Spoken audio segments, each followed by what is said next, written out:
रावण के पुत्र मेघनाद की मृत्यु के बाद में रावण बौखला जाता है और वह पत्ताल में रह रहे अपने भाई अहिरावण और पुत्र महिरावण को याद करता है। पाताल में अहिरावण नाम का उसका मौसेरा भाई रहता था। कहते हैं अहिरावण और महिरावण दोनों भाई भाई थे। कुछ ग्रंथों में यह भी कहा जाता है कि अहिरावण उसका पुत्र था महिरावण, जो कि पाताल में ये रह रहे थे। पाताल के राजा थे। पाताल 7 परतों के बाद बताया गया है, वहाँ रहते थे। रावण महिरावण को याद करता है और अहिरावण को। ये दोनों राम और लक्ष्मण को हरण कर लाते हैं। महिरावण के पास तांत्रिक विद्या विशालकाय थी।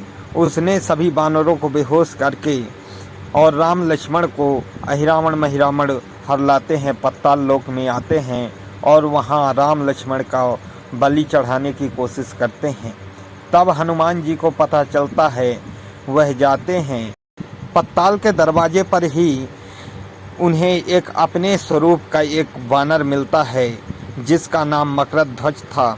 मकरध्वज विशाल बल वाला था और वह हनुमान की ही तरह तेजवान था। मकरध्वज हनुमान का रास्ता रोक लेता है। मकरध्वज को कहते हैं कि हनुमान का ही पुत्र था।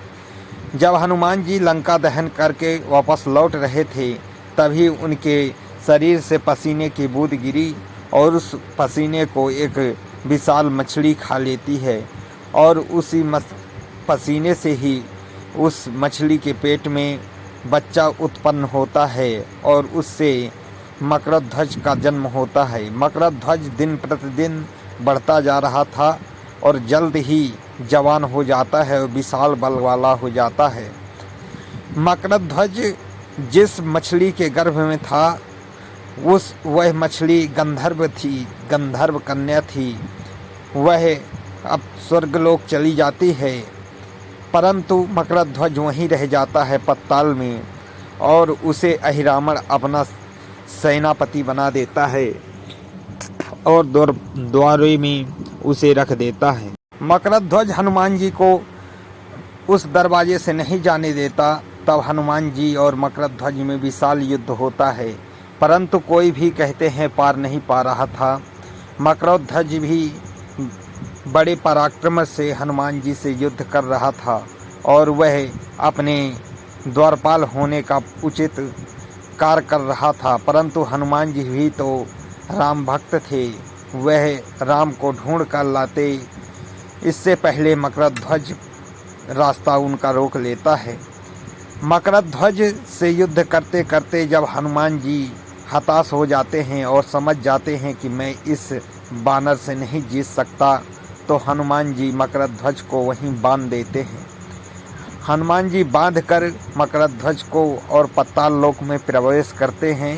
पत्ताल लोक में जाते ही वह देखते हैं कि अहिरावण और महिरावण बलि चढ़ाने के लिए तैयारियां कर रहा था। तब हनुमान जी पत्ताल देवी के मूर्ति में प्रवेश कर जाते हैं और जो भी अहिरावण महिरावण फलाहार और भोजन उन्हें देता है वह सब खाते जाते हैं। इससे अहिरावण परेशान हो जाता है और कहने लगता है कि यह कोई मायावी है लगता है, तो वह हनुमान जी से युद्ध करने लगते हैं। कहते हैं कि हनुमान जी वहाँ सब कुछ खा लेते हैं, चाहे जितना भी भोजन देते जाते अहिरावण महिरावण सब खाते जाते रहें। अहिरावण महिरावण परेशान हो जाते हैं और हनुमान जी से युद्ध करने लगते हैं।